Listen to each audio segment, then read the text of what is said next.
वालेकुम व्यूवर्स। जैसा कि मैंने आप लोगों को बताया था कि हम बेसिक करेंगे, चाहे आप आइल्स करें या चाहे आप बेसिक स्पोकन इंग्लिश करें। बेसिक ग्रामर आपकी बेस बनाएगी, इसलिए बेस बनाने के लिए ज़रूरी है कि आप लोगों को बेसिक ग्रामर की कुछ चीज़ों का पता होना चाहिए। आज हम क्लास 2 के अंदर पढ़ेंगे parts of speech. Parts of speech के अंदर 7 इंपॉर्टेंट चीज़ें आ जाती हैं। सो हम वन बाय वन इनके ऊपर डालेंगे, इनको पढ़ेंगे, इनको समझेंगे कि ये क्या क्या इसके अंदर कौन कौन सी कंडीशंस आती हैं। सो पार्ट्स ऑफ स्पीच के अंदर सबसे पहली चीज जो आती है वो है नंबर 1 पे नाउन। नाउन का मतलब होता है इसम। ठीक है जी। इसम का बेसिकली मतलब होता है कि जो किसी शख्स, चीज या जगह के नाम को जाहिर करे उसको नाउन कहा जाता है और उर्दू में उसे इसम कहा जाता है। पार्ट ऑफ स्पीच की दूसरी चीज आती है आपकी प्रोनाउंस। प्रोनाउंस का मतलब होता है इसमें ज़मीर। ठीक है जी। नंबर 3 पे आ जाती है एडजेक्टिव। एडजेक्टिव का मतलब होता है इसमें सिर्फ। ये हम आगे चलकर मैं आप लोगों को बता चुका हूं कि हम वन बाय वन इनके बारे में पढ़ेंगे, इनको समझेंगे। तीसरे नंबर पे आ रहा है एडजेक्टिव। ठीक है जी। एडजेक्टिव के बाद नंबर 4 पे आ रहा है आपका वर्ब। वर्ब का मतलब होता है फेल। फेल का मतलब होता है जो किसी काम को जाहिर करे। याद रखिएगा हर वर्ब की तीन तीन फॉर्म्स होती हैं। ठीक है जी। वर्ब के बाद नंबर 5 पे आ जाता है आपका एडवर्ब। एडवर्ब का मतलब होता है मुतलक फेल। ठीक है जी। नंबर 6 पे आ जाता है आपकी प्रेपोजिशंस यानी कि हरफे जार। प्रेपोजिशंस के बारे में ये कहा जाता है कि जहां पर आपकी प्रेपोजिशन स्ट्रांग होंगी ना तो समझे आपकी ग्रामर काफी ज्यादा स्ट्रांग हो चुकी है। प्रेपोजिशंस आपकी वीक नहीं होनी चाहिए। प्रेपोजिशंस को आपने लाजमी तौर पर पढ़ना है। 7 नंबर पे आ जाता है आपका इंटरजेक्शन यानी कि हरफे निदा। इंटरजेक्शन के बारे में भी हम पढ़ेंगे। सो आए लेट्स स्टार्ट करते हैं कि हम पार्ट्स ऑफ स्पीच के अंदर एक एक चीज को कैसे पढ़ते हैं। ठीक है जी। कैसे पढ़ते हैं। ठीक है जी। जी व्यूवर्स, जैसा कि मैंने आप लोगों को बताया था कि हम पार्ट्स ऑफ स्पीच के बारे में आज अपनी सेकंड क्लास के अंदर पढ़ रहे हैं। पार्ट्स ऑफ स्पीच के मैंने आपको पहले कंडीशंस बताई हैं। ठीक है जी। अब हम सबसे पहले नाउन के बारे में पढ़ेंगे और ये नीचे काइंड्स ऑफ नाउन्स हैं। नाउन को पढ़ने से पहले नाउन के बारे में हम पढ़ लेते हैं जी। नाउन को कहा जाता है इसम। इसम का मतलब होता है जो किसी शख्स, चीज या जगह के नाम को जाहिर करे। ठीक है जी। यहाँ पर मैं आपको एग्जांपल भी बताऊंगा। जैसे हम अपनी जुबान उर्दू में कहते हैं जी कि आपका इसम शरीफ क्या है। इसम से मुराद किसी शख्स, चीज या जगह के नाम को कहते हैं। ये इसकी कंडीशंस हैं।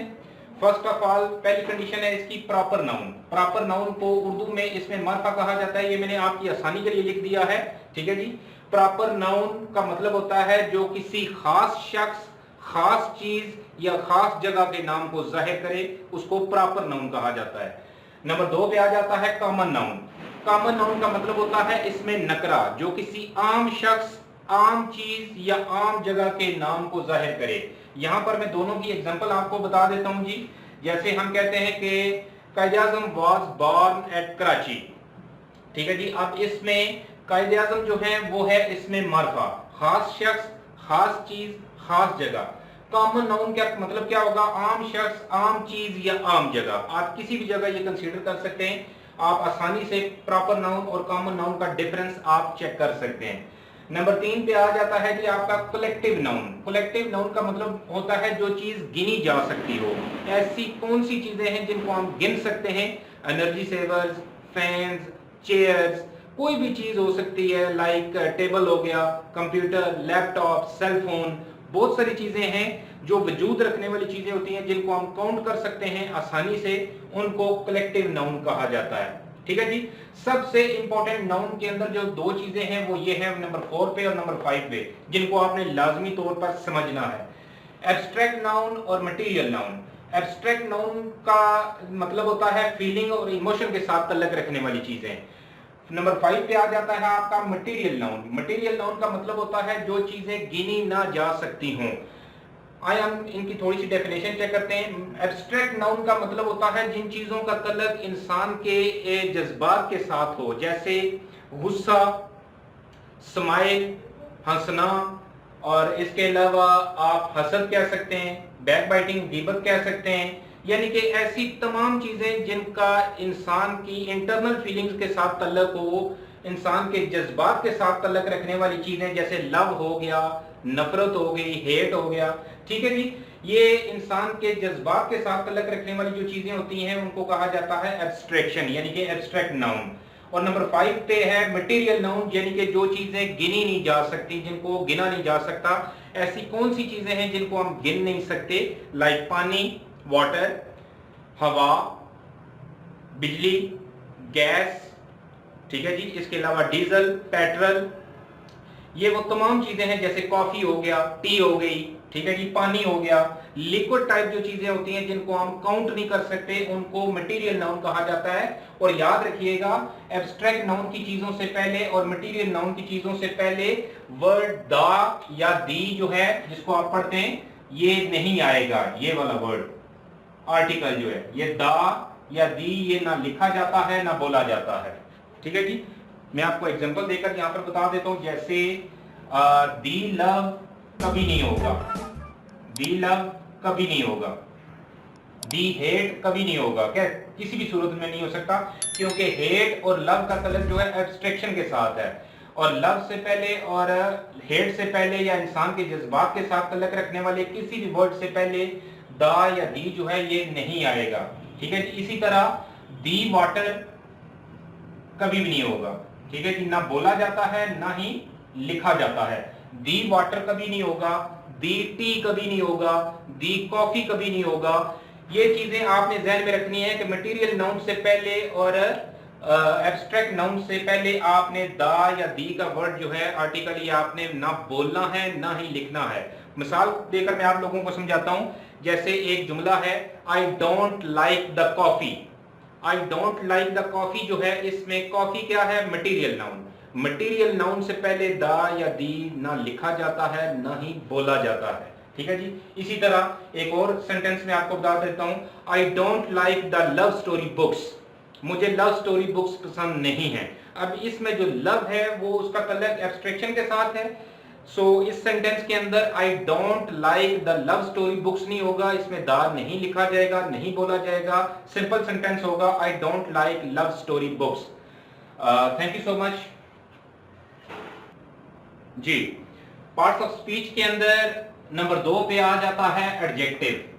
बहुत इंपॉर्टेंट चीज है, चाहे आपका आइल्स का स्पीकिंग का टेस्ट हो या आपकी रोजमर्रा की लैंग्वेज हो या ऑफिशियल लैंग्वेज आप अगर किसी जगह यूज करते हैं, ठीक है।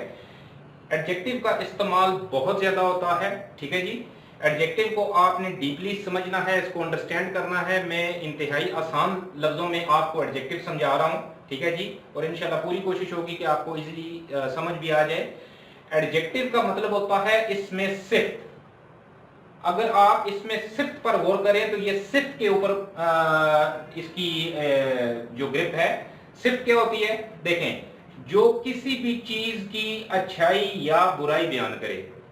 ये जो वर्ड है ना, किसी भी पर थोड़ा सा गौर करें, किसी भी चीज की अच्छाई या बुराई बयान करे। अब किसी भी से मुराद इंसान, ऐवान, चरिंद, परिंद, दरिंद, अल्लाह की जात, इंबियाए कराम, दुनिया में हर वो चीज जो वजूद रखती है या नहीं रखती, किसी भी चीज की अच्छाई या बुराई बयान करे, उसको उर्दू में इसमें सिफ्त और इंग्लिश में इसको एडजेक्टिव कहा जाता है, ठीक है जी। अब एडजेक्टिव की आगे 3 डिग्रियां हैं। नंबर 1 पे है पॉजिटिव, नंबर 2 पे है कंपैरेटिव, नंबर 3 पे है सुपरलेटिव। मैंने आप लोगों की आसानी के लिए साथ लिख दिया है। पॉजिटिव को कहा जाता है तफजील नफ्सी, कंपैरेटिव को कहा जाता है तफजील बाज, सुपरलेटिव को कहा जाता है तफजील कुल। अब एडजेक्टिव की जो डेफिनेशन है वो है जो किसी भी चीज की अच्छाई या बुराई बयान करे, ठीक है जी। अब जो पॉजिटिव की डेफिनेशन है इसका मतलब है कि जो किसी एक चीज की अच्छाई या बुराई बयान करे। पॉजिटिव का मतलब मैं अगेन बता देता हूं, जो किसी एक चीज की अच्छाई या बुराई बयान करे। कंपैरेटिव का मतलब होता है जो किसी दो चीजों का आपस में मुआवजा करने के बाद, मुकाबला करने के बाद किसी एक चीज की अच्छाई या बुराई बयान करे। सुपरलेटिव का मतलब होता है जो किसी एक चीज का मुआवजा बाकी तमाम चीजों के साथ करने के बाद उसकी अच्छाई या बुराई बयान करे।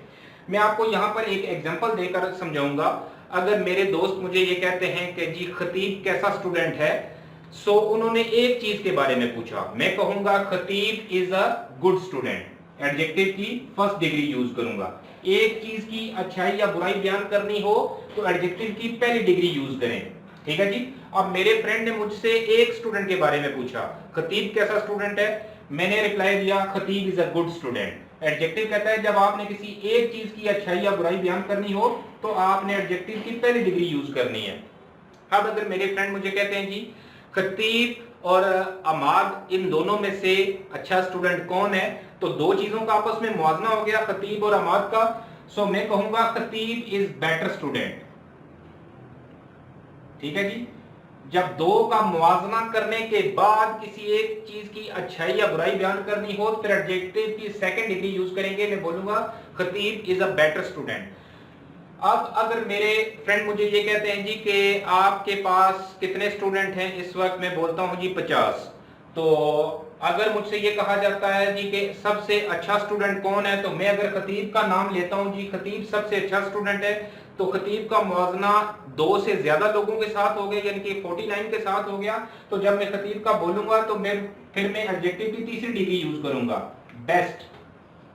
फिर मैं बोलूंगा खतीब इज द बेस्ट स्टूडेंट। जब एक चीज का मुआवजा बाकी तमाम चीजों के साथ करने के बाद उसकी अच्छाई या बुराई बयान करेंगे तो फिर हम एडजेक्टिव की तीसरी डिग्री यूज करेंगे, मैं बोलूंगा खतीब इज द बेस्ट स्टूडेंट। देखें एडजेक्टिव की ज्यादातर डिग्रीज जो हैं वो एक दूसरे से डिफरेंट है। लाइक बैड है, बैड का मतलब हो गया बुरा, इसकी दूसरी डिग्री होगी वर्स, तीसरी है वरेस्ट,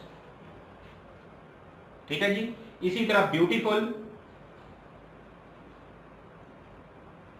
दूसरी है मोर ब्यूटीफुल, ठीक है जी।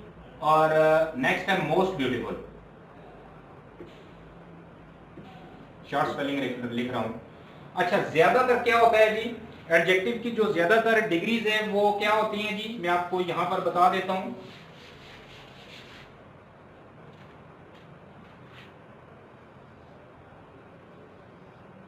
जैसे एक डिग्री है ग्रेट, ग्रेट के आगे आप ER लिख दोगे, ग्रेटर बन जाएगा, सेकंड डिग्री बन जाएगी। और अगर ग्रेट के आगे आप EST लिख देते हैं तो तीसरी डिग्री बन जाएगी। ज्यादातर ऐसा ही होता है। जैसे एक डिग्री है लॉन्ग, लॉन्ग के आगे आप ER लिखोगे तो लॉन्गर बन जाएगी, लॉन्ग के आगे EST लिखोगे तो तीसरी डिग्री बन जाएगी। इसी तरह बिग है, बिग के आगे ER लिखोगे बिगर सेकंड डिग्री बन जाएगी, बिग के आगे EST लिखोगे तो तीसरी डिग्री बन जाएगी। यहां पर मैं आपको एक और एग्जांपल देकर समझाना चाहता हूं। जैसे एक वर्ड कहा जाता है अल्लाह इज द ग्रेटेस्ट, ग्रेट की तीसरी फॉर्म यूज हो रही है ग्रेटेस्ट, यानी कि अल्लाह का मुआवजा कायनात की तमाम चीजों के साथ किया जा रहा है, इसलिए वर्ड यूज होता है अल्लाह इज द ग्रेटेस्ट, ठीक है जी। यहां पर एक और अनदर एग्जांपल मैं आप लोगों को देना चाहता हूं। जैसे आप डॉक्टर के पास जाते हैं अपना चेकअप करवाने के लिए, सो डॉक्टर आपसे कहता है हाउ यू फीलिंग, आप कहते हो I am feeling not good, ठीक है जी। जब वो आपको मेडिसिन देता है, आप अगले एक वीक के बाद दोबारा चेकअप के लिए जाते हो तो डॉक्टर आपसे पूछता है तो आप आंसर देते हो I am feeling better. Better क्यों कहते हो, क्योंकि पहले दिन का विजिट और दूसरे टाइम का जो विजिट है उसका आपस में मुआवजा हो रहा है, ठीक है जी। आप याद रखिएगा जब भी आपने एक चीज की अच्छाई या बुराई बयान करनी हो तो आपने एडजेक्टिव की पहली डिग्री लगानी है। दो चीजों का जब मुआवजा करना हो तो उसके बाद अच्छाई या बुराई बयान करनी हो तो फिर एडजेक्टिव की सेकंड डिग्री, और एक चीज का मुआवजा अगर तमाम चीजों के साथ करना हो तो उसके बाद आपने एडजेक्टिव की तीसरी डिग्री लगानी है, ठीक है जी। और यहां पर याद रखिएगा सुपरलेटिव डिग्री से पहले दा या दी जो है ये लाजमी लिखा जाता है, लाजमी बोला जाता है। थोड़ी देर पहले मैंने आपको नाउन के अंदर बताया था कि मटेरियल नाउन और एब्स्ट्रैक्ट नाउन से पहले वर्ड दा या दी जो आर्टिकल है ये ना लिखा जाता है ना बोला जाता है, लेकिन सुपरलेटिव की डिग्री से पहले आर्टिकल जो है दा या दी जिसको आप पढ़ते हैं ये लाजमी लिखा जाता है, लाजमी बोला जाता है। दी बेस्ट होगा, दी ग्रेटेस्ट होगा, दी लॉन्गेस्ट होगा, दी बिगेस्ट होगा, दी टॉलेस्ट होगा, ठीक है जी, एडजेक्टिव की तीसरी डिग्री से पहले। अनदर एग्जांपल मैं आप लोगों को बताऊं कि अगर किसी जगह इंटरव्यू के दौरान आपसे क्वेश्चन पूछा जाता है who is your favourite player in football game, so आप आगे से जवाब देते हैं जी कि my favourite player is Cristiano Ronaldo. देखें फुटबॉल के अंदर बेशुमार प्लेयर हैं, जब आप अपना फेवरेट प्लेयर बताते हैं तो ऑटोमेटिकली उसका मुवाजना बाकी तमाम के साथ हो जाता है। सो आपके लिए लाजम हो जाता है कि आप एडजेक्टिव की तीसरी डिग्री लगाएं। सो आप किसी भी तरीके से, किसी भी एंगल से आप तीसरी डिग्री लगा दें। I like Cristiano Ronaldo, he is the best player in the world. ठीक है जी, he is the best player in the world, क्योंकि जब आप अपना फेवरेट प्लेयर बताएंगे तो ऑटोमेटिकली उसका मुवाजना बाकी तमाम के साथ हो जाएगा। थैंक यू सो मच जी व्यूअर्स। नेक्स्ट जो है आपका पार्ट ऑफ स्पीच के अंदर जो पॉइंट आ रहा है वो है प्रोनाउंस। प्रोनाउंस को इसमें ज़मीर कहा जाता है, नाउन की जगह इस्तेमाल होने वाला लफ्ज। आई रिपीट, नाउन की जगह इस्तेमाल होने वाला लफ्ज। मैंने आप लोगों की आसानी के लिए एक नीचे सेंटेंस लिखा है, एक जुमला है, Atif is my friend, he lives near my house. अब जो ऊपर डेफिनेशन लिखी हुई है, नाउन की जगह इस्तेमाल होने वाला लफ्ज जो है वो आपका प्रोनाउन होगा। जैसे आतिफ इज माई फ्रेंड, अब इसमें नाउन क्या है, मैंने आप लोगों को बताया था, जो किसी शख्स, चीज या जगह के नाम को जाहिर करे वो होता है नाउन। अब नाउन हो गया आतिफ, ठीक है जी, ये हो गया नाउन। ठीक है जी, डेफिनेशन क्या है, नाउन की जगह इस्तेमाल होने वाला लफ्ज Atif is my friend, he lives near my house. अब नेक्स्ट सेंटेंस के अंदर जो वर्ड मैंने यूज किया ना, ही मैंने किसके लिए इस्तेमाल किया, आतिफ की जगह। अब आतिफ के लिए जो वर्ड यूज हुआ है वो यूज हुआ है ही क्या हो गया आपका प्रोनाउन। ठीक है जी। अब इंग्लिश के अंदर जो प्रोनाउंस हैं, he, she, it, this, that, I, we, you, your, they, them, over, etcetera, ये आपके प्रोनाउंस होते हैं जो नाउन की जगह इस्तेमाल होते हैं। सिंपली अगेन मैं आप लोगों को बता देता हूं, प्रोनाउंस का मतलब होता है नाउन की जगह इस्तेमाल होने वाला लफ्ज। जैसे Atif is my friend, he lives near my house, इसमें ही जो है ये हमने आतिफ के लिए इस्तेमाल किया, ही क्या हो गया आपका pronouns. Thank you so much viewers. Next जो है आपका पार्ट ऑफ स्पीच के अंदर आ रहा है वर्ब। वर्ब का मतलब होता है फेल। फेल की डेफिनेशन क्या है, जो किसी काम को जाहिर करे। ठीक है जी, हर वर्ब की तीन फॉर्म्स होती हैं, ये भी आपको मैं बता देता हूं। हर वर्ब की तीन फॉर्म्स होती हैं जो किसी काम को जाहिर करे। जैसे ड्रिंक है, ड्रिंक का मतलब हो गया पीना, ठीक है, इसकी सेकंड फॉर्म होगी ड्रैंक, थर्ड फॉर्म होगी ड्रंक। जैसे कट, कट का मतलब हो गया काटना, सेकंड भी कट होगी, तीसरी भी कट होगी। इसी तरह ड्राइव, ड्राइव हो गया चलाना, सेकंड फॉर्म होगी ड्रोव और थर्ड फॉर्म होगी driven.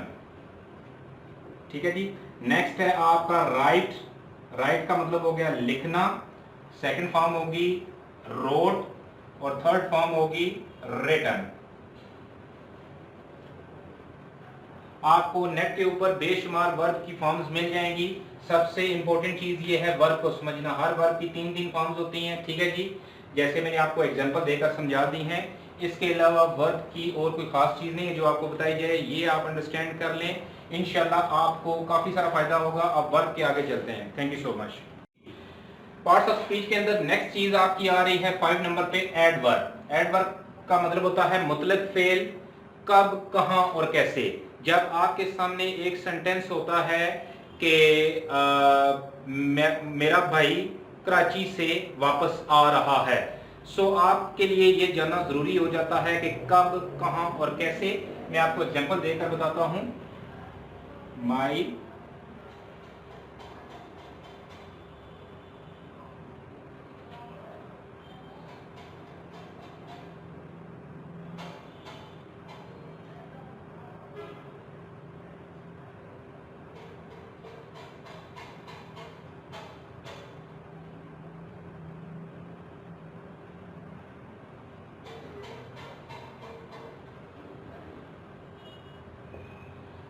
My brother is coming today.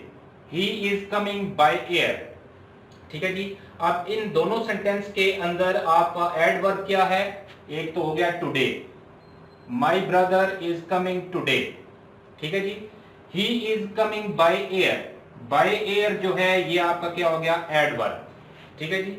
Another example मैं आप लोगों को बता देता हूं, The patient is walking slowly.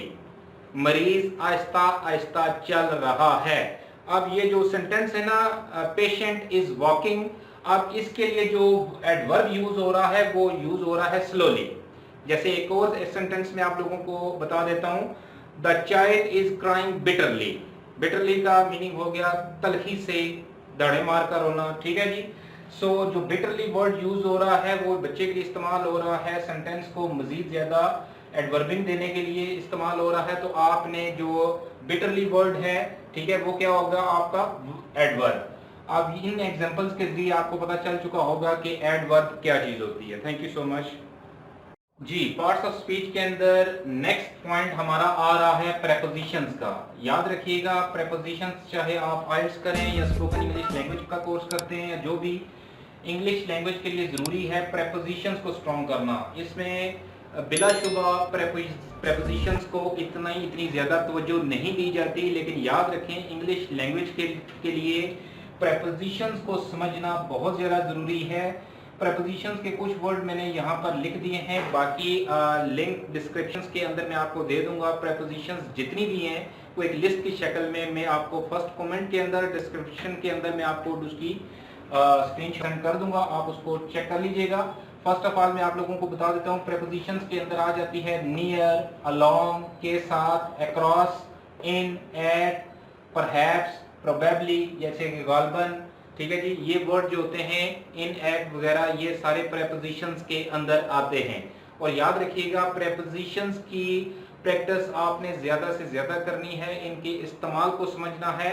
I repeat कि फर्स्ट कमेंट के अंदर और लिंक डिस्क्रिप्शन के अंदर मैं आप लोगों को प्रेपोजिशन की एक लिस्ट अपलोड कर दूंगा, वो सारी प्रेपोजिशंस आपने तैयार कर लेनी है। थैंक यू सो मच जी व्यूअर्स। पार्ट्स ऑफ स्पीच के अंदर जो आपके दो पॉइंट आ रहे हैं वो आ रहे हैं कंजक्शंस एंड इंटरजेक्शंस।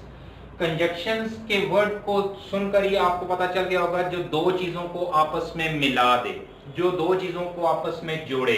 अब कंजक्शन वर्ड्स कौन कौन से होते हैं? एंड हो गया, ठीक है, इफ हो गया, ठीक है, एंड, इफ, बट, ये वो वर्ड हैं जो दो जुमलों को आपस में जोड़ते हैं। My friend name is Ali and he lives in my town. अब जो एंड वर्ड है वो दो जुमलों को आपस में जोड़ रहा है, ठीक है जी। इसी तरह my friend name is Ali but he lives out of country. अब जो बट का लफ्ज है वो आउट ऑफ कंट्री और पिछले सेंटेंस को आपस में जोड़ रहा है। जो दो चीजों को, दो सेंटेंस को आपस में जोड़े उसको कंजक्शंस कहा जाता है। नेक्स्ट चीज आपकी आ गई 8 नंबर पे इंटरजेक्शन। अब इंटरजेक्शंस का एक साइन भी होता है जो मैं आप लोगों को बता देता हूं, आप लोगों के सेल फोन में भी होगा। ये वाला जो साइन होता है ये इंटरजेक्शन का होता है। अब इंटरजेक्शन के अंदर सेंटेंस 3 तरह के होते हैं, ये मैं आप लोगों को बता देता हूं। एक होता है खुशी का, जैसे खुशी का कोई लफ्ज हो जाए तो इसके अंदर आप हुर्रा का वर्ड यूज करते हैं, ठीक है जी, या आप ब्रावो का वर्ड यूज करते हैं, ठीक है जी, सॉरी ब्रावो, ब्रावो। और गम के फिक्रे के लिए आप एलास का वर्ड यूज करते हैं, ठीक है जी। और हैरानगी के लिए आप यूज करते हैं वाव, ठीक है जी। इसके आगे आप इंटरजेक्शंस, ठीक है जी, या फिश्ड, फिश का वर्ड आप यूज करते हो, ठीक है जी। यानी कि आप जब किसी चीज को देखकर सरप्राइज हो जाते हो तो उस कंडीशन में जो आप जुमला बोलते हो उसको हैरानगी का वर्ड कहते हैं। अब इंटरजेक्शंस की ये 3 कंडीशंस हैं। जब आपने किसी जगह खुशी का इजहार करना हो या कोई जुमला या सेंटेंस बोलना हो या लिखना हो तो उससे पहले हुर्रा या ब्रावो या और भी आपको बहुत सारे नेट के ऊपर गूगल के जरिए से आपको मिल जाएंगे वर्ड जिनका तल्लुक खुशी के साथ हो, उनको इंटरजेक्शन के अंदर आपने इस तरह से प्रोनाउंस करना है। और गम के फिक्रों से पहले या गम के जो सेंटेंस होते हैं जिसके अंदर कोई गम या अफसुर्दगी पाई जाए वहां पर आप इलाज का जिक्र करते हैं, ठीक है जी। Thank you so much. Parts of speech की आप ज्यादा से ज्यादा प्रैक्टिस करें, पार्ट्स ऑफ स्पीच को समझें और जहां तक हो सके प्लीज हमारे चैनल को सब्सक्राइब करें। और आपको किसी भी जगह कोई प्रॉब्लम आती है, कोई चीज समझ नहीं आती, आप कमेंट सेक्शन के अंदर बता सकते हैं। सेल फोन कांटेक्ट भी है, व्हाट्सएप के जरिए से भी बता सकते हैं। मैंने अपनी तरफ से आसान तरीके से कोशिश की है आपको पार्ट्स ऑफ स्पीच की बुनियादी चीज़ें जो हैं वो आपको समझा दूं। इसके अलावा भी अगर आप लोगों को कोई चीज़ समझ नहीं आती तो आप मुझसे रब्ता कर सकते हैं। Thank you so much. Channel को सब्सक्राइब भी करें, शेयर भी करें और कमेंट भी करें। Thank you so much. फी ईमानिल्लाह।